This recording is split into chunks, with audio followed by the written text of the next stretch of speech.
नमस्कार, स्वागत है आपका। मैं हूं शैली और आप देख रहे हैं एनजेपी रेवाड़ी। बात जब आस्था की हो तो तर्क शक्ति गौण हो जाती है।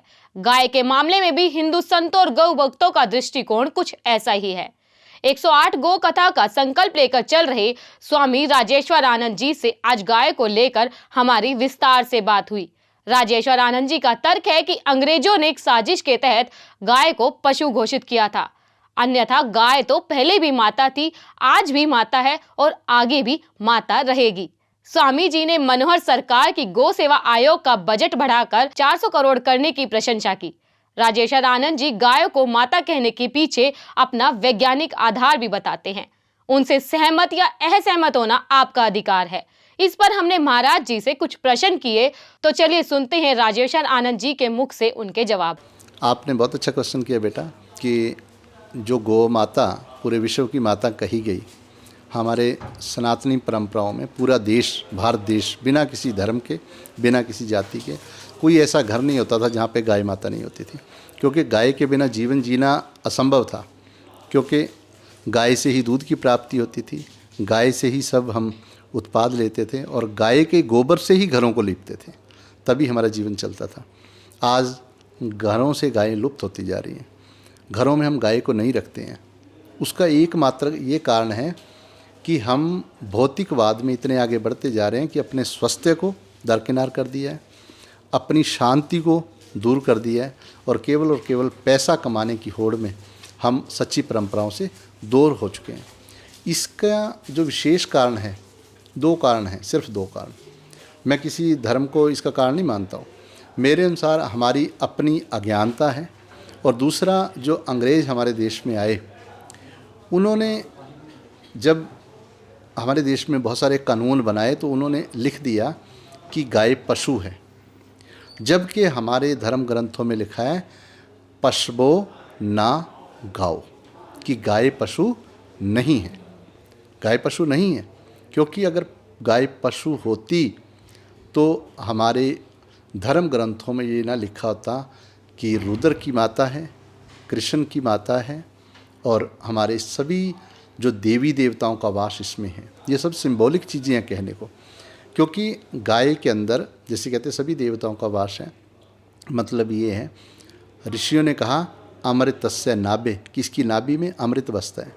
आज विज्ञान मान रहा है कि नाभि में अमृत बसता है। ए टू बीटा कैसीन प्रोटीन क्या है? गाय के दूध में, जो केवल और केवल माता के दूध में होता है, वो प्रोटीन इसमें पाया जाता है। इसीलिए तो माता कहा गया है। आज सिद्ध हो रहा कि माता क्यों कहा गया, ये विज्ञान भी मान चुकी है। इसीलिए भारतीय देसी नस्ल की जो गायें हैं, उनका जो प्रचार है, उनकी जो लोकप्रियता है, वो Australia, America, Canada, Italy, England सब में बढ़ती जा रही है। बिल्कुल, आपने बिल्कुल बेटा, आपका क्वेश्चन अटपटा नहीं है, बिल्कुल सही है, वैज्ञानिक सोच का है, आधुनिक सोच का है और होना चाहिए। इसका बहुत बड़ा एक कारण है, हमारे धर्म में 3 तरह की प्रकृतियाँ बताई गई हैं, राजसी, तामसी और सात्विक। सभी जीव पवित्र हैं। अगर हम अध्यात्म की बात करें, सनातन की बात करें, सनातन तो जो डंक मारने वाला बिच्छू है, जो सांप है, उसकी भी पूजा करता है। सनातन तो सबकी इज्जत करता है। लेकिन जो सात्विक गुण है वो केवल और केवल गाय माता में है। सात्विक गुण, सात्विक गुण होता है जो हमारी बुद्धि को बुराइयों से दूर करता है, क्योंकि हमारे ऋषियों ने कहा जैसा खाए अन्न वैसा होए मन। गाय माता केवल सात्विक चरण करती है, हरी हरी घास खाती है, ऊपर से खाती है, किसी पेड़ को नुकसान नहीं पहुंचाती है, परिपक्व चीज़ें खाती है। जबकि दूसरे जीव कुछ भी खा लेते हैं जो राजसी व तामसी में होता है। इसलिए गाय माता की महिमा है। गाय माता का जो दूध है उसकी महिमा इसलिए भी है कि गाय माता के 4 पेट होते हैं अंदर। गाय माता का जो श्वास ग्रासिका है, जिसको हम आइसोफेक्स भी कहते हैं, जिसको हम फूड पाइप भी कहते हैं, वो सबसे लंबी है। छोटी और बड़ी आंत सबसे लंबी है, लगभग 160 फीट है, जो किसी जीव की नहीं होती है। तो इतनी लंबी ग्रासिका में पाचन बहुत अच्छा होता है। तो जब वो पाचन होके रस मेटाबोलाइज होते हैं तो उससे जो मिलता है हमें वो बहुत पवित्र मिलता है। इसको इसलिए पूजा जाता है, इसलिए गाय को पूजा जाता है तो गाय को पूजना वैज्ञानिक है, बहुत बड़ा भाव है उसके पीछे, बहुत बड़ी विज्ञान है, उसको समझने की ज़रूरत है। इसीलिए तो हम कथाएं कर रहे हैं। कथाएं करने की ज़रूरत क्यों पड़ी? ताकि लोग भावों को समझ सकें, कारण समझ सकें। अब आप देखिए, इंसान तो सभी एक हैं। एक इंसान बहुत ही माना जाता है, एक इंसान को हम कहते हैं कि ये तो राक्षस प्रवृत्ति का है। पर हमारी प्रवृत्तियाँ, इंसान तो सब हम एक हैं। अगर हम जैसी संगत करते हैं, जैसा खान पीन करते हैं, वैसा हो जाते हैं। लेकिन गाय माता की सूंघने की इतनी शक्ति है कि वो उन्हीं चीज़ों को जंगल में जाके चरती है जो पवित्र होती हैं, जो अच्छा गुण प्रदान करती हैं। इसलिए उसकी कथा की जाती है, इसलिए उसको पूजा जाता है। मैंने बेटा जैसे आपको पहले ही बताया कि जैसे आपने कहा कि हम कृष्ण वो करते हैं, भक्ति करते हैं कृष्ण का। जब कृष्ण का जीवन देखोगे तो हर कदम पे आपको गाय नजर आएगी। कृष्ण महाराज 5 वर्ष के थे, गाय का 5 दिन के थे, गाय का दूध पीने लग गए। कृष्ण महाराज जी गाय का घी चोरी करने लग गए। चोरी करके खाते थे। क्यों खाते थे? क्योंकि वेदों में लिखा आज्यम सुरानाम आहारम, गाय का घी देवताओं का खाना है। आज्यम पाप हरम परम, कहते घृत तेजो अधिकरणम घृत मायु परवर्धते, जो घी चोरी करके खाएंगे उनको भी पुण्य मिलेगा। तो ये हमें समझाना चाहते थे, वो चोरी नहीं करते थे, वो समझाना चाहते थे कि आप भी आने वाले वक्त में याद रखना कि गाय का घी अगर खाओगे तो आपकी सेहत अच्छी बनेगी और आपका मन पवित्र बना रहेगा। ये कारण था। इसलिए जब सारे हमारे महापुरुष गाय को पूजते थे, वंदनीय मानते थे, तो उस गाय की महिमा होनी चाहिए, नहीं होनी चाहिए?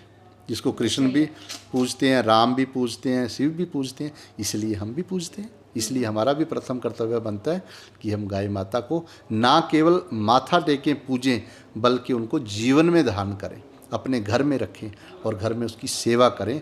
हरी हरी घास उसको खिलाएं, सात्विक भोजन खिलाएं, तभी हमारा जीवन धन्य हो सकता है। हमारा क्यों बढ़ती जा रही है? हमारा ये आप कहें कि अभाग्य है, हमारा दुर्भाग्य है कि हम गाय से दूर होते जा रहे हैं। जब हम देखिए, हमारे ग्रंथों में स्पष्ट लिखा है, यत ग्रह दुखिता गाव, जिस घर में गाय दुखी है से याति नरके नर है, वो जीते जी नरकों में। तो हमें क्या चाहिए कि गाय को सुख दें, हमारे लिए नहीं, ये नहीं सोचना कि हम गाय के लिए कुछ कर रहे हैं, बल्कि गाय हमें बहुत सुख देगी जब हम गाय का पवित्र दूध खाएंगे। आपको एक शब्द सुनाता हूँ गुरु ग्रंथ साहब से। जी। गुरु ग्रंथ साहब में लिखा है, कहते हैं, श्री कृष्ण जी की उपमा लिखी है, वाहेगुरु वाहेगुरु वाहेगुरु वाह जियो। कहता है, हे वाहेगुरु तू कैसा है? कमल नैन, तेरी आंखें कैसी हैं? कमल के फूल जैसी हैं। मधुर बैन, तेरी आवाज़ बहुत मीठी है। कोट सैन संग शोभ कहत, कहते तू करोड़ों ही सेनाओं के साथ कुरुक्षेत्र के मैदान में शोभायमान है। फिर कहते हैं, माँ जशोद जिसे दही भात खाए जियो, और कहते तू माँ जशोदा से दही और चावल खा रहा है। तो दही क्या? किसकी दही खाते थे? कौन से जीव की? गाय की दही। तो कितना पवित्र माना है। तो हमें भी चाहिए कि हम दूध और दही, कहा जाता है यह है हरियाणा जित दूध दही का खाना। तो दूध दही खाते थे। और हरियाणा का नाम हरियाणा भी इसलिए क्योंकि यहाँ पे हरि, खुद हरि आए, श्री कृष्ण जी आए, 18 साल हमें 18 दिन यहाँ पे रथ चलाया और हमें शिक्षा दी, तो हमें उसको ग्रहण करना चाहिए। तो इसीलिए तो हमारा नाम हरियाणा है। लेकिन अब हम ना तो उसको हरा भरा रख रहे और ना ही हम दूध घी खा रहे और ना ही कृष्ण जी की शिक्षाओं पे चल रहे।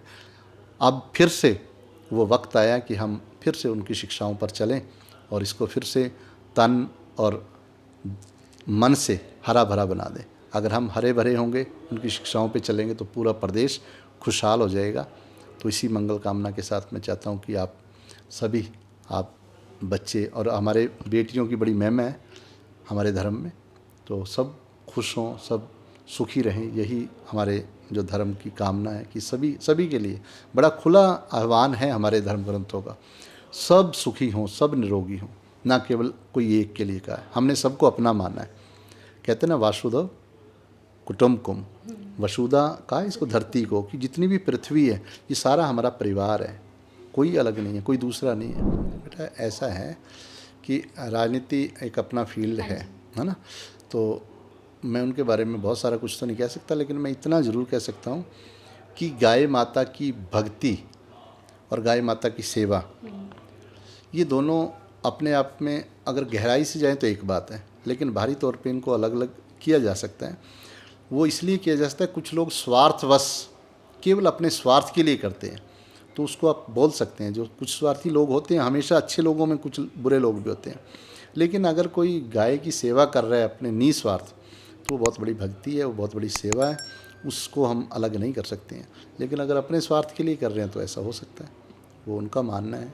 तो हमारे प्रधानमंत्री ने जो, जहाँ तक हम कहें, या राज्य सरकारों ने गाय के लिए बहुत बड़ा कदम उठा रहे हैं, कर रहे हैं, तो उनके परिणाम हमारे सामने आने वाले हैं और कुछ आ भी रहे हैं। तो मैं चाहूँगा कि हम सभी धर्मों की आड़ को छोड़ के सच्चे दिल से हमारे गौ माता की, जिसकी सनातन लाखों करोड़ों वर्षों से जिसको पूजता है, उसकी सेवा करते रहें हम।